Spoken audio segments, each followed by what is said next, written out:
Hi friends, मैं Anil R S Tiwari important affairs में आपका स्वागत करता हूं। दोस्तों, कुछ दिन पहले मेरे इंट्रोडक्टरी वीडियो में मैंने एक बात कही थी कि कई बार कुछ जो खबरों की चकाचौंध होती है उसके बीच में कोई कई महत्वपूर्ण खबरें जो हमारे जीवन से बहुत हद तक रिलेट करती हैं वो दब के रह जाती हैं। दिवाली से पहले ऐसी ही एक महत्वपूर्ण खबर आई थी जिसमें ये सामने बात आई थी कि इंश्योरेंस पॉलिसीज़ जो हैं वो महंगी हो सकती हैं, उनका प्रीमियम बढ़ सकता है, हमारी लाइफ जो है वो आने वाले समय में डिफ़िकल्ट हो सकती है।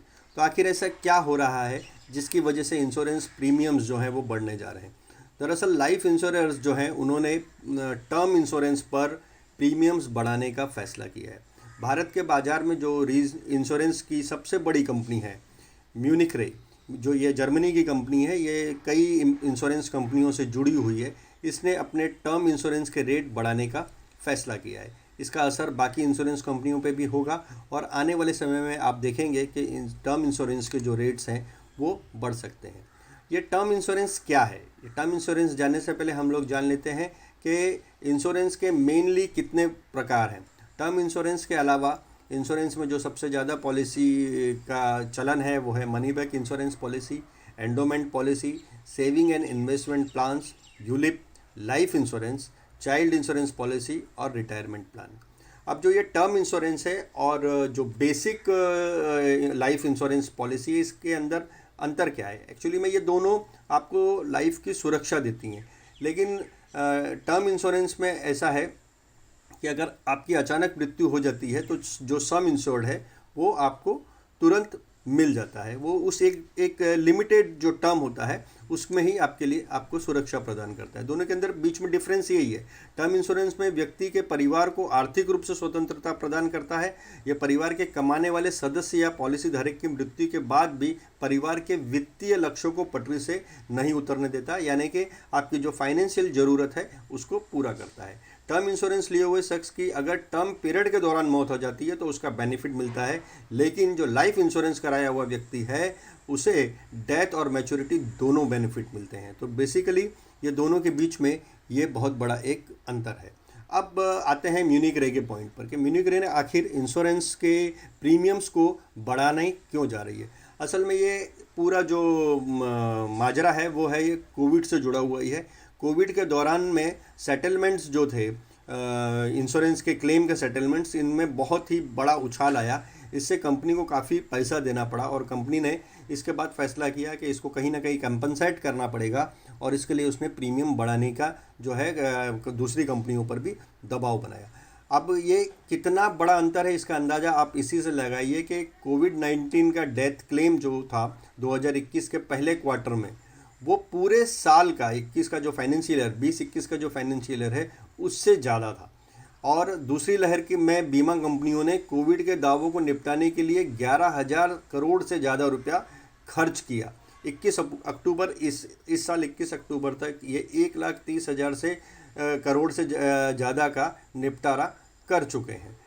लगभग 1,40,000 क्लेम पर उन्होंने सुनवाई की है, फैसला किया है, जिसकी राशि 12,000 यानी तकरीबन 13,000 करोड़ रुपए के आसपास बनती है। इसी वजह से जो म्यूनिक रे है उसने टर्म इंश्योरेंस की जो कीमत है, जो प्रीमियम है, उसकी कॉस्ट को 20% तक बढ़ाने का फैसला, कम से कम 20% तक बढ़ाने का फैसला किया है, जो हो सकता है कि इस साल दिसंबर और जनवरी के बीच में इसकी बढ़ोतरी देखने को मिले। लेकिन कुछ रिपोर्ट्स ऐसी भी हैं जिसमें ये कहा जा रहा है कि ये जो महंगा है होने वाली है प्रीमियम, ये हो सकते हैं 40% तक भी बढ़ जाए, क्योंकि म्यूनिक रे बहुत सारी कंपनियों का, जैसा कि मैंने आपको बताया, म्यूनिक रे बहुत सारी कंपनियों के रिस्क को कवर करती है। तो अगर ये बढ़ाने जाती है तो उसका इम्पैक्ट दूसरी सभी कंपनियों पर पड़ने वाला है। इसके लिए उसने क्या किया है, जो नॉर्म्स हैं उनको कड़ा कर दिया है, कोविड-19 पैंडमिक से रिलेटेड चीज़ें उसमें शामिल कर ली हैं और इससे जो बहुत सारी कंपनियां हैं उनके प्रीमियम पर अपने अपने हिसाब से थोड़ा अलग अलग असर पड़ सकता है। इसका इम्पैक्ट जो मैंने जैसा कि पहले बताया कि जनवरी या दिसंबर इस साल या जनवरी नेक्स्ट ईयर तक पड़ने वाला है। अच्छा, तो ये अब ये समझना है कि इसमें हाइक कैसे और कितना कब कब हुआ है। एक्चुअली में म्यूनिक रे जो है वो सितंबर से ही एक बड़े हाइक के लिए, बड़े प्रीमियम को बहुत ज़्यादा बढ़ाने के लिए दबाव बना रही थी दूसरी कंपनियों पर, पर उनके बीच में नेगोशिएशन चलने की वजह से अभी तक ये हो नहीं पाया। बट अक्टूबर 2021 में री इंश्योरेंस की दरें थोड़ी बहुत बढ़ी थी। उससे पहले मार्च में, इसी साल मार्च में 4 से 5% की बढ़ोतरी की गई थी, और उससे पहले पिछले साल जून में 20 से 25% की वृद्धि हुई थी। और अब संभावना व्यक्त की जा रही है कि ये प्रीमियम जो है 25 से 40% के बीच में बढ़ सकता है। कम से कम औसत भी अगर इसका देखेंगे तो 30% के आसपास आएगा। लेकिन ये आपकी एज पर, आपके पॉलिसी की वैल्यू पर और आपकी लाइफ क्वालिटी पर, सब पर डिपेंड करता है। और अलग अलग इंश्योरेंस कंपनी इसको किस तरह से आंकती है उस पर भी इसका बहुत बड़ा असर हो सकता है। लेकिन ऐसा नहीं है कि हर बार जो इंश्योरेंस कंपनी है उन्होंने इसमें बढ़ोतरी ही की है। कई बार कस्टमर्स को अपनी तरफ आकर्षित करने के लिए कुछ कंपनियां इसमें कटौती भी करती हैं।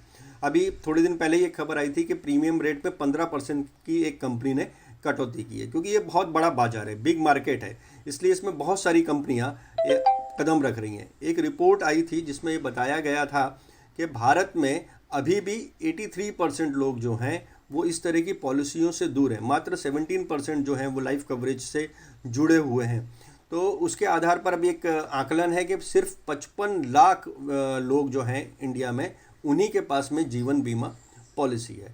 तो इसकी वजह से ये बहुत बड़ा एक बाजार है और हर कंपनी की इसके ऊपर कहीं ना कहीं पर नज़र है, और ये बहुत बड़ा गैप है जिसको हर कंपनी अपने हिसाब से ग्रैब करना चाहती है। तो अब ये समझिए कि ये टर्म इंश्योरेंस जब आप निकालते हैं तो उसमें आपको किन बातों का बहुत ज़रूरी है ध्यान रखना। इसमें सबसे बड़ी बात है कि जब आप पॉलिसी निकालें तो आप अपने से जुड़ी, अपनी बीमारियों से जुड़ी, अपने हेल्थ से जुड़ी हुई हर खबर, हर जानकारी को आप सच सच बताएं, ताकि जब आप क्लेम करने जाएं तब उसका आपको नुकसान ना हो।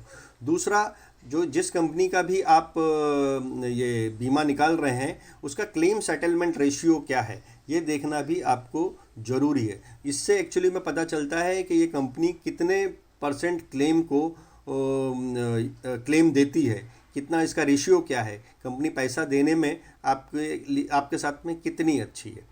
अब उसके बाद में जो है वो सबसे महत्वपूर्ण मुद्दा है कि आपकी ज़रूरत है कि नहीं, ये पॉलिसी निकालना आपकी ज़रूरत है या सिर्फ आप ऐसे ही निकाल ले रहे हैं, ये भी समझना ज़रूरी है। रिक्वायरमेंट है या नहीं है, इसका आकलन भी आपको करना ज़रूरी है। जो सबसे महत्वपूर्ण मुद्दा है वो ये है कि सम एश्योर्ड, जब आप मनी एश्योर्ड करते हैं जो आपको क्लेम में मिलने वाली है, उससे संबंधित चीज़ें भी आप उसका भी एक बार मूल्यांकन कर लें। आपका कर्ज, आपकी देनदारियाँ, परिवार के आश्रितों का खर्च, शिक्षा।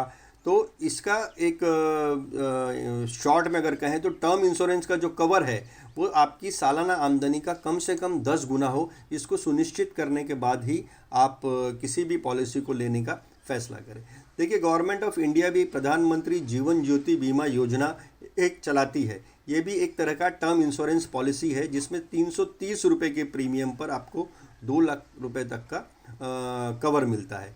ये योजना जो है वो 18 से 50 साल की उम्र के किसी भी इंडियन भारतीय के लिए है, जिसकी मैच्योरिटी उम्र 55 साल है। और इसमें एक जो है, जिसे कि मैंने पहले भी बताया है कि ये एक टर्म के लिए होती है, इसलिए इस टर्म के ख़त्म होने के बाद में इसका कोई कवर नहीं मिलता है। अब आ जाते हैं अपने मूल मुद्दे पर कि जो अब इंश्योरेंस के प्रीमियम की कीमत बढ़ने वाली है, उसके बाद आपकी लाइफ पर क्या असर पड़ेगा। तो इसके लिए हम एक एग्जांपल ले लेते हैं कि अगर आपका प्रीमियम 10,000 रुपया है, अभी प्रीवियसली आप जो भर रहे हैं वो 10,000 रुपया है, तो जीएसटी के साथ में 1,800 रुपया जीएसटी अगर लगता है तो आपका 11,800 रुपया फ़िलहाल होता है। अगर ये 40% की हाइक हो जाती है तब उसके बाद में प्रीमियम आपका सीधे 10 से 14,000 हो जाएगा, और जो जीएसटी है 18% वो भी आपका 1,800 से बढ़ के 2,520 रुपये हो जाएगा। मतलब टोटल आपको जो भरना पड़ेगा वो 16,520 हो जाएगा। जो आप 11,800 रुपये भर रहे हैं वो बाद में हो सकता है कि 16,520 रुपये तक हो जाए। अब ये डिपेंड करता है, जैसा मैंने आपको बताया, कि कंपनी कितना हाइक करती है। मैक्सिमम जैसे कि खबरें आ रही हैं 40% का हाइक करती है, तब तो ये अमाउंट आपको भरना पड़ेगा। अगर ये इससे कम होगा तो यहाँ पर ये अमाउंट भी आपका उसी के आधार पर कम हो जाएगा। तो ये है दोस्तों, मिलाकर कुल मिलाकर के आपके लाइफ में किस तरह से एक असर पड़ने वाला है टर्म इंश्योरेंस को लेकर।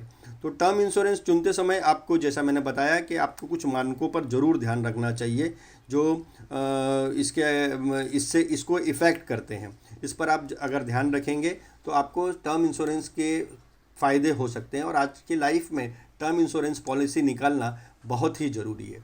आप इस बारे में क्या सोचते हैं? आपका क्या सोचना है? क्या करना चाहिए? कैसे इस टर्म इंश्योरेंस की पॉलिसी का वैल्यूएशन करना चाहिए? इसके बारे में आपके पास अगर कोई आइडिया है, कोई सजेशन है, तो कमेंट बॉक्स में ज़रूर कमेंट करें।